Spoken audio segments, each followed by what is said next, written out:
আসসালামু আলাইকুম রহমতুল্লাহি ওবারাকাতুহু। দেশ দেশের বাইরে যে জায়গাতে দেখছেন সকলের প্রতি শ্রদ্ধা রেখে স্মরণ করছি। দেশের স্বার্থে জনগণের স্বার্থে কিছু কথা বলছি।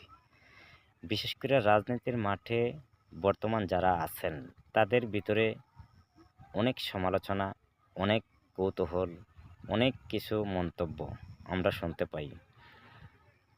তাতে মনে হয় যে আসলে রাজনীতির মাঠ একটা নোংরা, রাজনীতির মাঠ নিকৃষ্ট জাতের মাঠ। তো বিশেষ করে গণপরিষদ বিপি নুরুল হক নূর কিংবা অন্যান্য নতুন সদস্য যারা আছেন, একটা সংসদ সদস্য হওয়ার জন্য নির্বাচন করতে গেলে মোটামুটি কোটি কোটি টাকা খরচ হয়। তো আপনারা এত কোটি টাকা কোথায় থেকে পাইলেন? কে দিল আপনাদেরকে এত টাকা?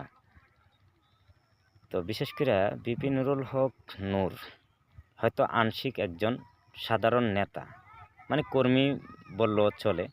শুধু বিপি নুরুল হক নূর না, এই ছাত্র আন্দোলনের পরে যেই সমন্বয়কগুলা এমপি প্রার্থী হয়েছে, সংসদ সদস্য হওয়ার সুযোগ নিচ্ছে, প্রত্যেকটা ছেলে কিন্তু আংশিক সাধারণ জনগণ বললেও চলে।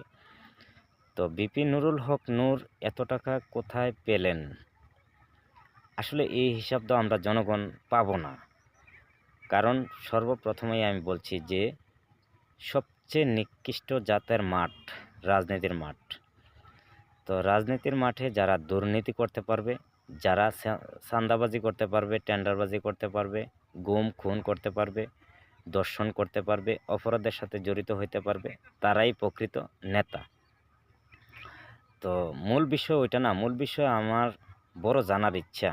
কারণ বিভিন্ন মন্তব্য শুনতে পাচ্ছি যে বিপি নুরুল হক নূর এত টাকা কোথায় পাইল, কিংবা অন্যান্য সদস্যবৃন্দ যারা নতুন, আওয়ামী লীগ, বিএনপি, জাতীয় পার্টি, এই তিনটার দলের নেতাবৃন্দ যারা আছে তারার হয়তো ভিন্ন রূপ। আর নতুন মুখ যাদেরকে আমরা দেখছি তাদের কাছে জানতে চাই যে আপনারা এত টাকা কোথায় পাইলেন?